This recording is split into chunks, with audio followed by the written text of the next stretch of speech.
Hello there. This is a comparison video of the analog Super NT versus your original Super Nintendo. So I have an original Super Nintendo going through my Elgato Game Capture card to my PC through my fucking 55-inch Sharp Aquos TV. And you can tell there is a pretty big difference here in video quality. The top footage, all of the top footage in this video will be the Super NT, and the bottom is all Super Nintendo. But it's kind of apparent that, you know, one's running through HDMI and the other's running just through the native composite video standard definition shit that it is meant to run through. And I tried to get some games here that everybody would be kind of familiar with. Turtles.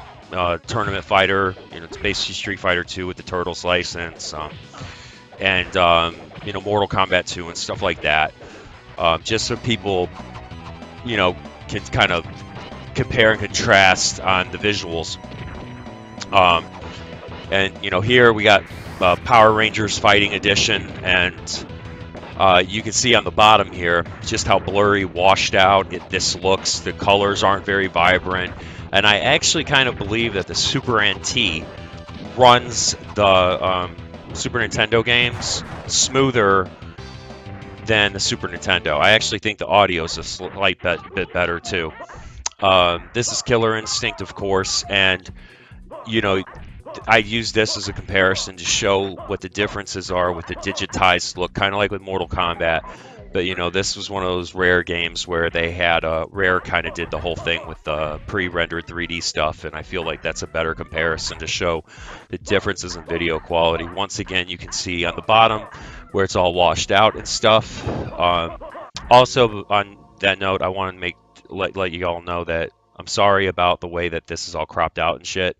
The only reason that's going on is because I couldn't go back in and figure out how to fucking make it fit the frame. But whatever. This is only a reference video, and it's only for comparison reasons, so it's not a big fucking deal. But anyway, you can see here, Secret of Mana, waterfall, better colors, the log they're on, it's more defined, sharper, more crisp. And it's quite a big difference.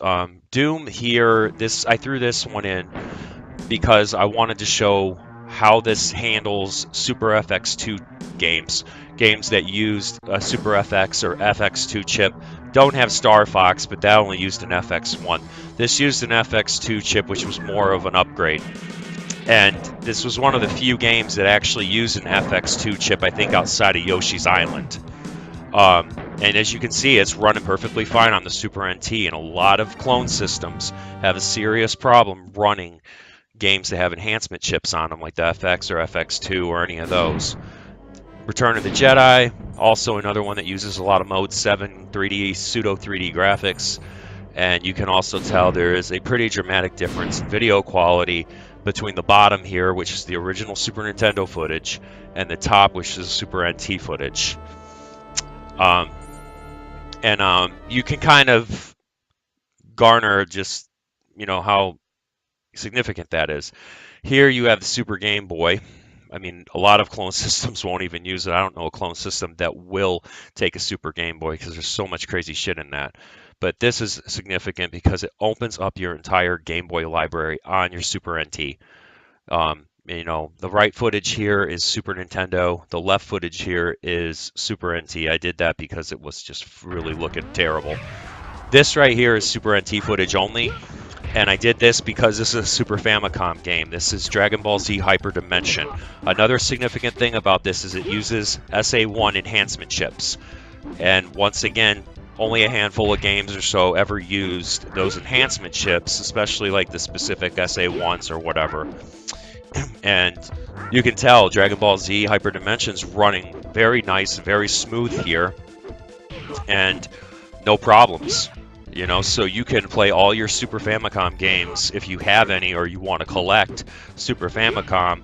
You can do it without having to fuck around with your original Super Nintendo and try to mod the Super Nintendo to take Super Famicom carts.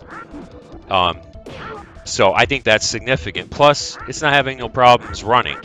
Once again, enhancement carts, they have a hell of a time for some reason being emulated properly or even running on a lot of other clone systems.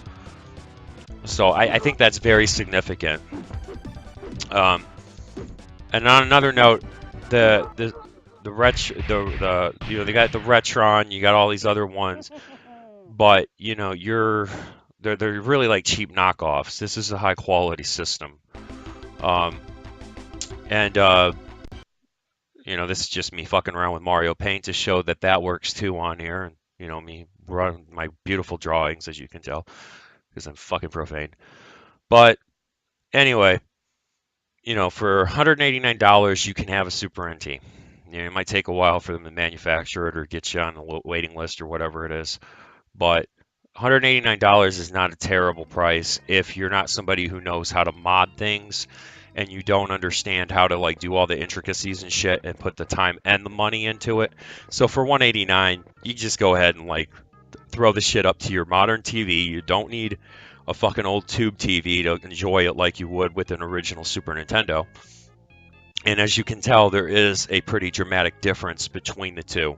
So, yeah. Oh, and this is my other beautiful drawing. You know, pack my shit, Mickey. Pack my fucking shit. I love that. That should be put in an art gallery.